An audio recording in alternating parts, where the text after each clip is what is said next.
Guys, ഇന്നാണ് നമ്മുടെ last exam. അങ്ങനെ 5th സെമ്മും അവസാനിച്ചു. നമ്മൾ രാവിലെ ഒരു 9-9:30 എണീറ്റ് പഠിക്കാനിരുന്നു. അങ്ങനെ കുറച്ച് നേരം അവിടെ ഇവിടെയൊക്കെ ഇരുന്ന് പഠിച്ചു. പിന്നെ രാവിലെ വളരെ നേരത്തെ എഴുന്നേറ്റതുകൊണ്ട് തന്നെ നമുക്ക് ഫുഡ് കിട്ടിയില്ല. അതുകൊണ്ട് ബ്രെഡും പീനട്ട് ബട്ടറുമായിരുന്നു രാവിലത്തെ ബ്രേക്ക്ഫാസ്റ്റ്.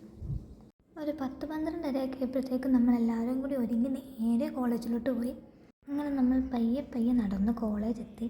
ബാഗൊക്കെ അവിടെ വെച്ച് പ്ലേറ്റും എടുത്ത് നേരെ മെസ്സിലോട്ട് പോയി. അങ്ങനെ മെസ്സിലോട്ട് പോകണ വഴിക്ക് നമുക്കൊരു ഫ്രണ്ടിനെ കിട്ടി. പുള്ളിക്കാരൻ നമ്മുടെ കൂടെ മെസ്സ് വരെ ഉണ്ടായിരുന്നു. അങ്ങനെ നമ്മൾ നേരത്തെ എത്തിയതുകൊണ്ട് തന്നെ ഫുഡ് റെഡി ആയിട്ടുണ്ടായില്ല. അങ്ങനെ കുറച്ച് നേരം വെയിറ്റ് ചെയ്തതിന് ശേഷം ഫുഡൊക്കെ വന്നു. അങ്ങനെ വയറും നിറച്ച് ഫുഡും കഴിച്ച് ഞങ്ങൾ നേരെ കോളേജ് ഗ്രൗണ്ടിലോട്ട് പോയി. അവിടെ ഇരുന്ന് എല്ലാവരും കൂടി പോയി വർത്താനമൊക്കെ പറഞ്ഞ് നമ്മൾ വണ്ടിയും കാത്തിരുന്നു. അങ്ങനെ വണ്ടി കാത്തിരിക്കുന്നതിനിടയിൽ ഇവിടെ ഒരുത്തൻ്റെ ഓസ്കാർ അഭിനയമൊക്കെ കണ്ടൊന്ന് തിരിഞ്ഞ് നോക്കിയപ്പോഴാണ് അവിടെ വേറെ 2 എണ്ണം കിടന്ന് ഇടി പിടിക്കണത്. ഇവന്മാരുടെ ഇടയിൽ ഇതൊക്കെ സർവ്വസാധാരണ ആയതുകൊണ്ട് നമുക്ക് വലിയ അത്ഭുതമൊന്നും തോന്നിയില്ല.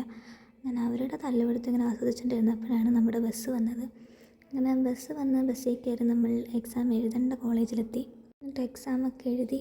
അങ്ങനെ എക്സാമൊക്കെ കഴിഞ്ഞിറങ്ങി എപ്പോഴത്തെയും പോലെ തന്നെ നമ്മൾ നേരെ ഫുഡ് കഴിക്കാനാണ് പോയത്. അങ്ങനെ പാനിപൂരിയും ബേൽപൂരിയും അകത്താക്കി നമ്മൾ ബസ് സ്റ്റോപ്പിൽ വന്ന് ബസ് വെയിറ്റ് ചെയ്യാൻ തുടങ്ങി. അങ്ങനെ ബസ് വന്നു. ബസ്സിൽ കയറി നമ്മൾ ഹോസ്റ്റലിലെത്തി.